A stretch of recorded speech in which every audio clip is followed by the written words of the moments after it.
Imagina un presidente que, bajo el pretexto de la estabilidad económica, implementó políticas que profundizaron la desigualdad y favorecieron a las élites financieras. Parece increíble, pero eso fue exactamente lo que ocurrió en México. Ernesto Zedillo Ponce de León no es solo otro tecnócrata en el poder. Heredó un país al borde del colapso y, con decisiones controvertidas, consolidó una de las fases más duras del neoliberalismo en México.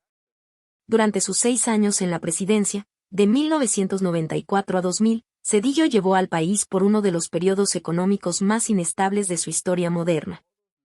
Y muchos acusan a su gobierno de beneficiar a los más ricos a costa de la población común. Recientemente, han surgido nuevas informaciones sobre el papel de Zedillo en la crisis del Fobaproa, un programa de rescate bancario que transfirió deudas privadas a las arcas públicas, endeudando a generaciones de mexicanos. Ahora, a los 73 años, enfrenta un creciente cuestionamiento sobre las consecuencias de sus acciones. ¿Cómo logró un solo hombre transferir miles de millones de dólares en pérdidas privadas al pueblo mexicano sin ser jamás responsabilizado? Y, más inquietante, ¿quiénes realmente se beneficiaron con esa maniobra? Este video revela los detalles de uno de los capítulos más controvertidos de la historia reciente de México. Las decisiones tomadas por Zedillo cambiaron el rumbo del país y crearon heridas económicas que aún no han sanado. Prepárate para una investigación profunda sobre el poder, los intereses financieros y las decisiones que marcaron millones de vidas. Si quieres entender cómo medidas económicas mal gestionadas pueden destruir la confianza de una nación, este contenido es indispensable. Ernesto Zedillo Ponce de León nació el 27 de diciembre de 1951 en la Ciudad de México, en un barrio modesto donde la vida era sencilla pero llena de retos. Su padre, un mecánico dedicado, y su madre, una ama de casa que cuidaba de la familia, luchaban día a día para salir adelante. La economía familiar era ajustada, y las oportunidades escaseaban. Cuando Ernesto tenía apenas 3 años, sus padres tomaron una decisión difícil: mudarse a Mexicali, en Baja California, con la esperanza de encontrar una vida mejor. La ciudad fronteriza prometía trabajo, pero también traía nuevos desafíos. En Mexicali, Ernesto creció en un entorno de esfuerzo constante. La familia vivía en una casa pequeña, y el dinero apenas alcanzaba para lo esencial. Desde pequeño, Ernesto aprendió el valor del trabajo duro al ver a su padre reparar motores bajo el sol ardiente y a su madre administrar cada peso con cuidado. A pesar de las dificultades, sus padres le inculcaron la importancia de la educación. Querían que sus hijos tuvieran un futuro mejor, aunque eso significara sacrificios. A los 14 años, la familia decidió regresar a la Ciudad de México. El cambio no fue fácil. Ernesto tuvo que adaptarse a un entorno nuevo y más competitivo. Para ayudar en casa, comenzó a trabajar en pequeños empleos después de la escuela.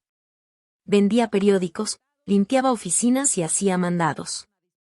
Cada peso ganado era un alivio para la familia, pero también una lección de responsabilidad. En la escuela, Ernesto destacaba por su inteligencia y disciplina.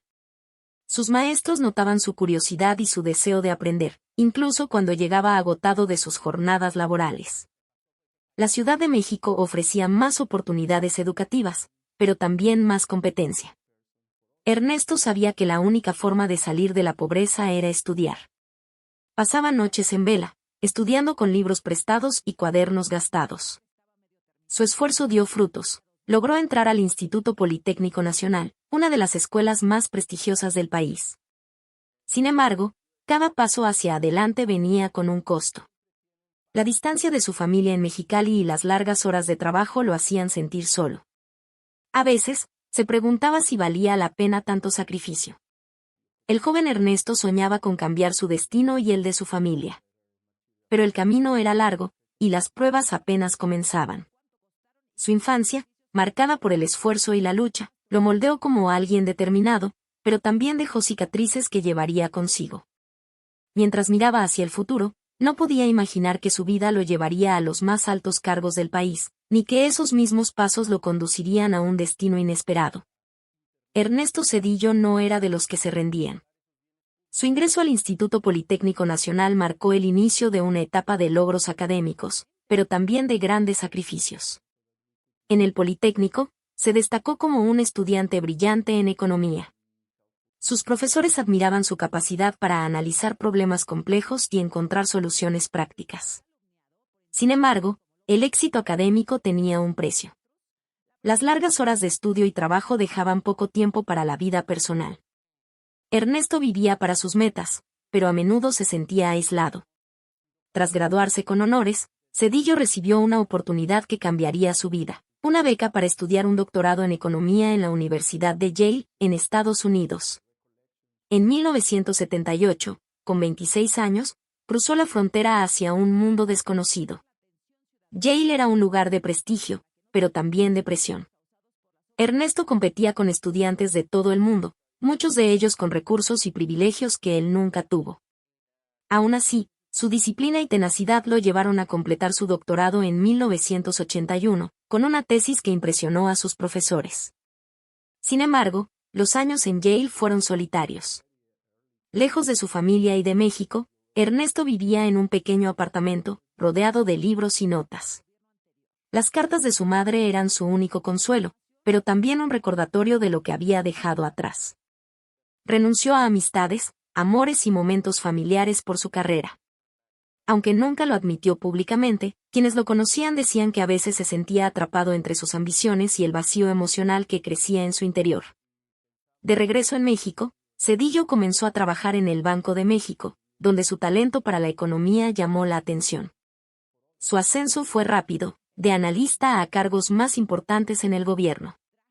Pero cada promoción venía con más responsabilidades y menos tiempo para sí mismo. Se casó y formó una familia, pero el trabajo seguía siendo su prioridad. Los sacrificios de su juventud se convirtieron en un hábito, y la distancia emocional con sus seres queridos creció sin que él lo notara. Ernesto estaba construyendo un futuro brillante, pero no veía las grietas que se formaban a su alrededor.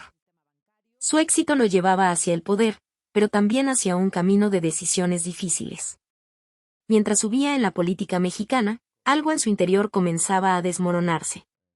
¿Podría mantener el equilibrio entre sus ambiciones y su vida personal? El siguiente capítulo de su vida estaba a punto de comenzar, y con él, nuevas pruebas que pondrían a prueba todo lo que había construido. Ernesto Zedillo había recorrido un largo camino desde su infancia en Mexicali. En 1988, con apenas 37 años, fue nombrado secretario de Planejamiento y Orcamento en el gobierno de Carlos Salinas de Gortari. Su tarea no era sencilla. México enfrentaba una inflación galopante del 160%. Con su formación en economía y su enfoque disciplinado, Zedillo lideró un plan para estabilizar la economía. Trabajó sin descanso, diseñando políticas que redujeron la inflación a un asombroso 8% en pocos años. Los números hablaban por sí mismos, y su reputación como técnico brillante creció. Sin embargo, el éxito vino acompañado de presión. Las largas jornadas en la oficina lo alejaban de su familia.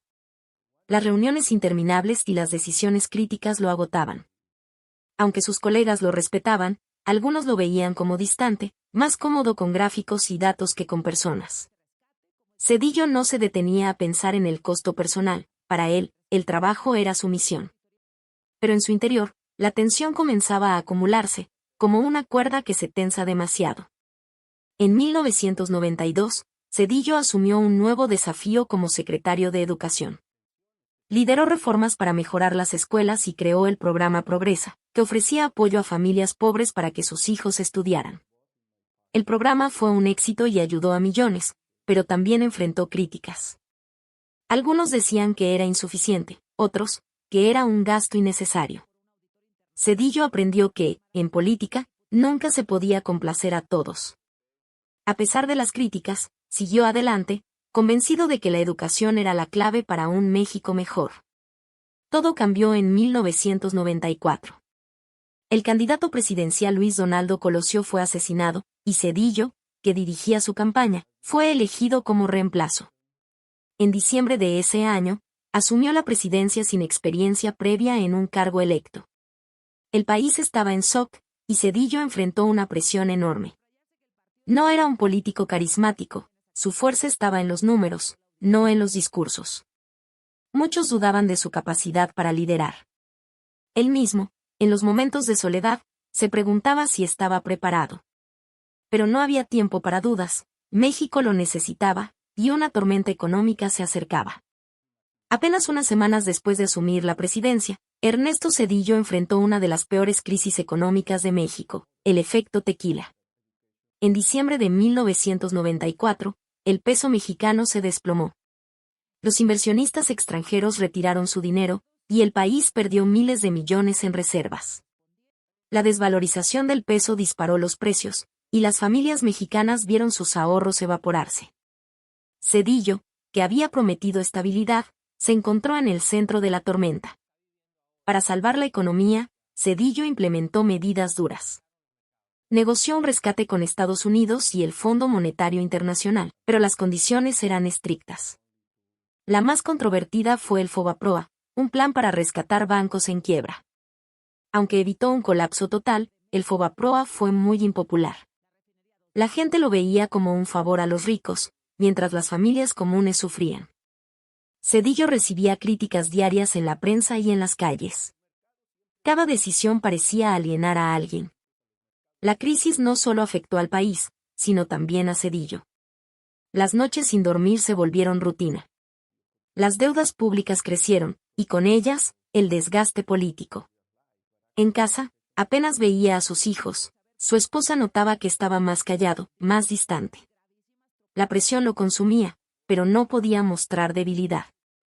México esperaba que él tuviera todas las respuestas. Mientras luchaba por estabilizar el país, Zedillo sentía que algo en él se rompía.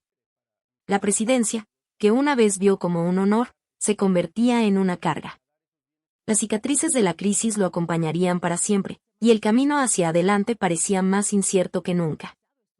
La presidencia de Ernesto Zedillo estuvo marcada por momentos de gran tensión. Uno de los conflictos más graves fue el levantamiento del Ejército Zapatista de Liberación Nacional EZLN en Chiapas. En 1994, los zapatistas exigían justicia para las comunidades indígenas, y Zedillo heredó un problema complejo. Al principio, optó por una respuesta militar para controlar la situación, lo que generó críticas por el uso de la fuerza. Miles de indígenas sufrieron desplazamientos, y la prensa internacional señaló violaciones a los derechos humanos. Zedillo, presionado, cambió de estrategia y promovió el diálogo con los zapatistas. Aunque se firmaron los acuerdos de San Andrés en 1996, las negociaciones se estancaron, y las tensiones persistieron. Otro escándalo que sacudió su gobierno fue la detención de Raúl Salinas, hermano del expresidente Carlos Salinas. En 1995, Raúl fue acusado de corrupción y lavado de dinero, con millones de dólares en cuentas sospechosas. Aunque Zedillo no estaba directamente involucrado, el caso manchó su administración. La gente comenzó a dudar de la honestidad de los políticos cercanos a él. Zedillo, que siempre se presentó como un hombre íntegro, enfrentó rumores y críticas que lo herían profundamente. En privado, se sentía frustrado por no poder controlar la narrativa. El golpe más duro llegó en diciembre de 1997 con la masacre de Acteal, en Chiapas. Paramilitares asesinaron a 45 civiles indígenas, incluyendo mujeres y niños. La tragedia conmocionó al país y al mundo. Zedillo fue acusado de negligencia, y algunos lo señalaron como responsable indirecto por no frenar la violencia en la región. Organizaciones internacionales, como la Corte Interamericana de Derechos Humanos CID, investigaron el caso, y años después, tribunales en Estados Unidos lo mencionaron en procesos por crímenes contra la humanidad. Aunque Zedillo defendió su gobierno, la masacre dejó una marca imborrable. Cada titular en la prensa era un recordatorio de su incapacidad para proteger a los más vulnerables. La masacre de Acteal no solo fue un desastre político para Ernesto Zedillo, sino también un peso emocional. Como presidente, tuvo que leer informes detallados sobre las víctimas, familias enteras destruidas, niños sin futuro. En público, mantenía la compostura, pero en privado, las imágenes de la tragedia lo atormentaban. Sus asesores notaban que estaba más callado, con ojeras que delataban noches sin dormir. Aunque no era directamente responsable, sentía el dolor de cada crítica que lo acusaba de indiferencia. La presión no se limitaba a él. Su familia también sufrió. Su esposa e hijos enfrentaban rumores y amenazas.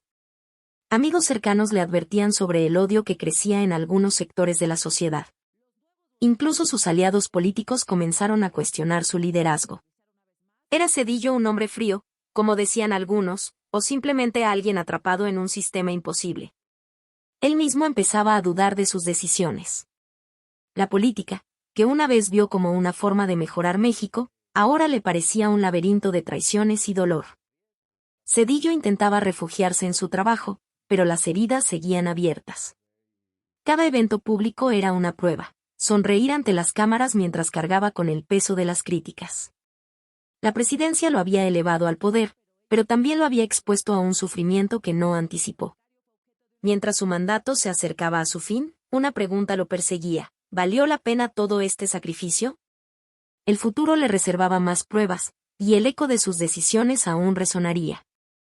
A medida que se acercaba el final de su presidencia, Ernesto Zedillo enfrentaba un México en transformación. En 1997, el Partido Revolucionario Institucional PRI, que había gobernado durante décadas, perdió por primera vez la mayoría en el Congreso. Fue un golpe duro para Zedillo, quien veía cómo el poder de su partido se desmoronaba. Las críticas llovían desde todos los frentes: la crisis del efecto tequila, la masacre de Acteal y el Fobaproa eran temas que la oposición usaba para atacarlo. La gente estaba cansada, y Zedillo, aunque seguía trabajando, sentía el peso de la desconfianza. En el año 2000, el PRI enfrentó su derrota más dolorosa: perdió la presidencia ante Vicente Fox, del Partido Acción Nacional PAN. Para Zedillo, este momento fue agridulce. Por un lado, aseguró una transición pacífica, algo histórico en un país donde el poder siempre había sido controlado por un solo partido. Organizó reuniones con Fox y garantizó que el traspaso fuera ordenado. Pero, por otro lado, la derrota del PRI fue un golpe personal. En privado, Zedillo admitía que la presión interna del partido era agotadora. Algunos priistas lo culpaban por no haber hecho más para mantener el poder, mientras él sentía que había dado todo. El desgaste emocional era evidente. Las noches largas, las críticas constantes y la sensación de no ser comprendido lo dejaron exhausto. Años después, las críticas no cesaron. En 2025, la presidenta Claudia Sheinbaum ha señalado el Fobaproa como un error moral y la masacre de Acteal como una mancha en su legado. Estas palabras resuenan en la prensa y en la opinión pública, reavivando heridas que Zedillo pensó que habían sanado. Aunque ya no está en el poder, su nombre sigue siendo un blanco fácil para quienes buscan señalar los errores del pasado. Cuando Ernesto Zedillo dejó la presidencia en 2000, esperaba encontrar algo de paz. Se mudó a Estados Unidos, donde trabajó como académico y consultor en organismos internacionales. Participaba en conferencias y foros, hablando sobre economía y democracia.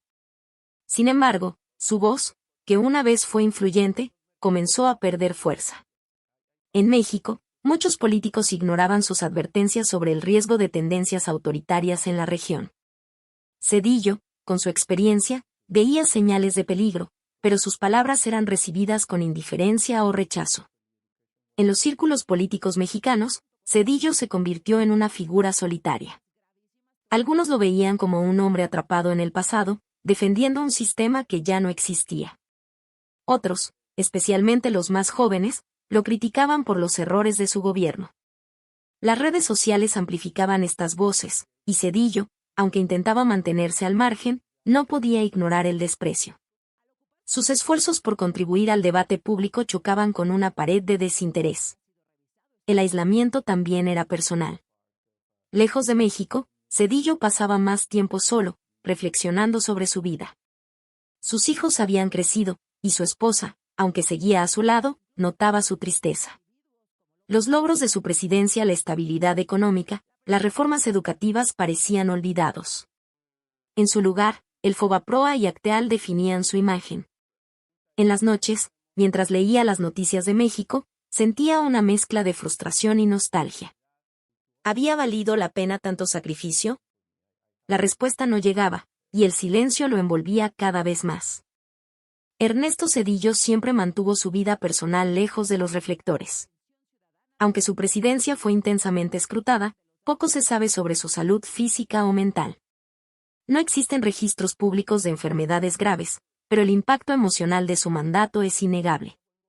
Eventos como la masacre de Acteal, la crisis del efecto tequila y las críticas constantes dejaron huellas que no se pueden medir con diagnósticos médicos. Quienes lo conocieron en esos años notaban su rostro cansado, sus silencios prolongados y una mirada que parecía cargar con el peso del país. La falta de información oficial sobre su salud mental no significa que estuviera libre de luchas internas.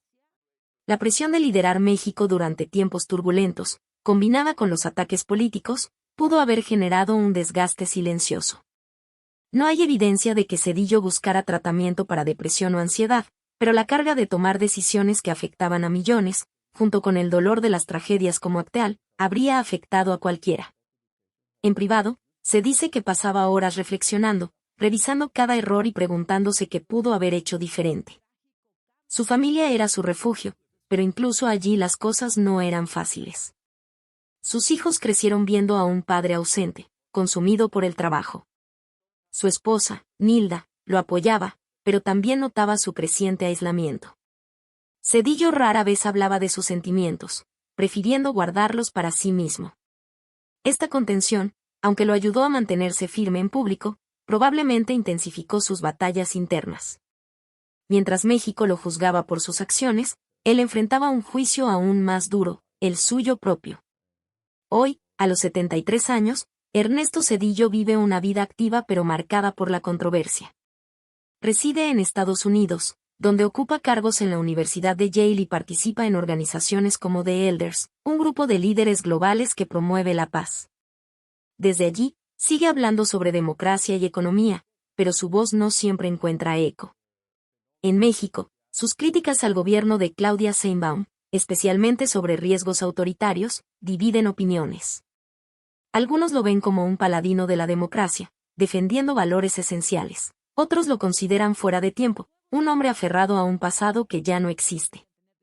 Los traumas de su presidencia, la crisis económica, la masacre de Acteal, las rupturas políticas siguen moldeando su perspectiva. Zedillo habla con cautela, como alguien que conoce los límites del poder.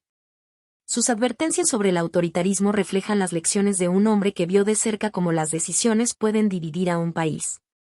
Sin embargo, estas palabras a menudo son recibidas con escepticismo, especialmente por una generación que no vivió su gobierno y solo conoce sus errores.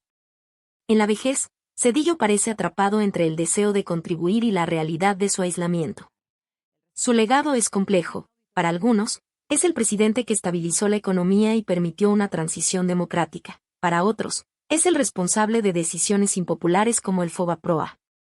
Mientras reflexiona sobre su vida, las cicatrices del pasado lo acompañan. ¿Encontrará paz en sus últimos años, o los ecos de su presidencia lo perseguirán siempre? Solo el tiempo lo dirá. A los 73 años, Ernesto Zedillo vive en un mundo donde su nombre evoca tanto respeto como controversia. Desde su casa en Connecticut, lejos del bullicio de México, pasa sus días entre conferencias en Yale y reuniones con líderes globales. Sin embargo, sus pensamientos a menudo regresan a los años en Los Pinos.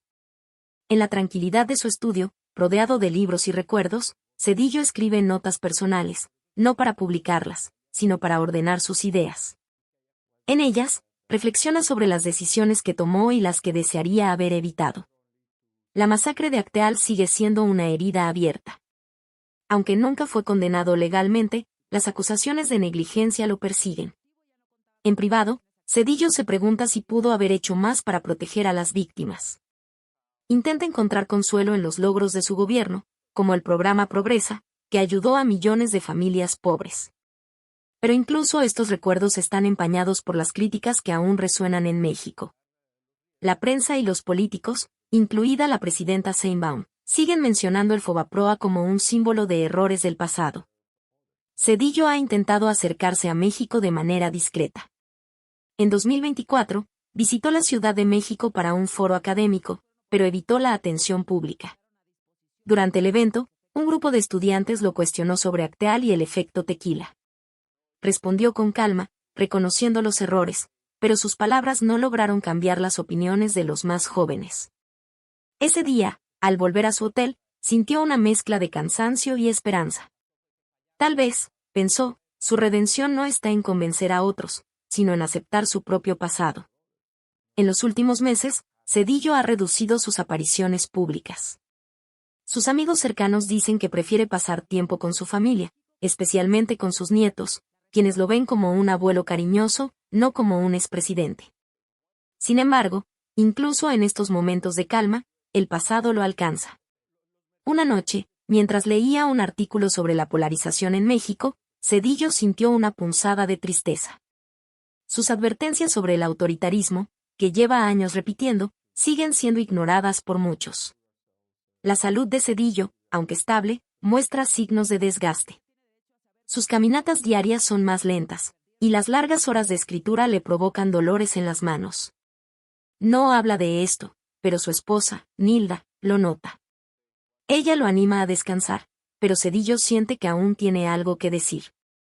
En 2025, comenzó a trabajar en un libro sobre la democracia en América Latina, un proyecto que ve como su última oportunidad de dejar un mensaje.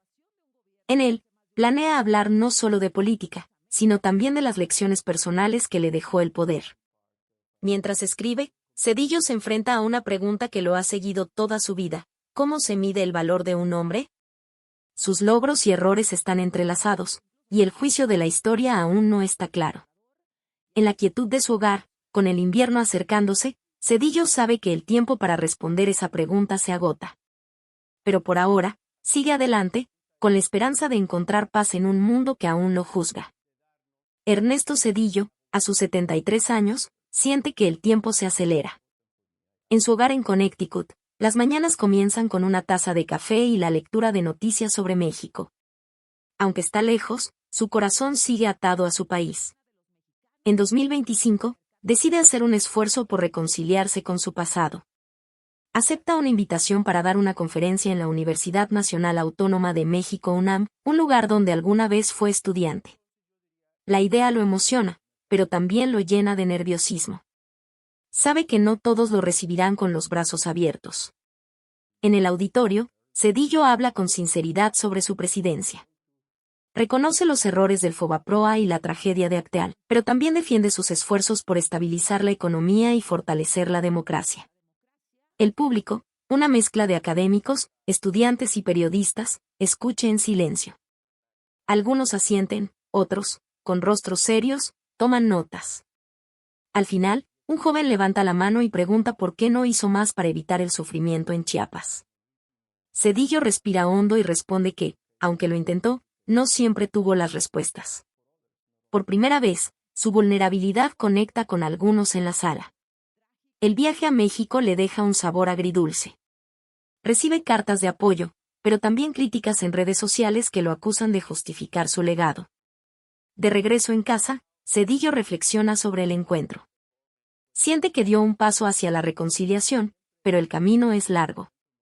En la soledad de su estudio, escribe una carta a sus nietos, contándoles su versión de la historia. Quiere que entiendan no solo al presidente, sino al hombre que luchó por un México mejor, aunque no siempre lo logró. El invierno de 2025 trae días fríos a Connecticut, y Cedillo pasa más tiempo en casa.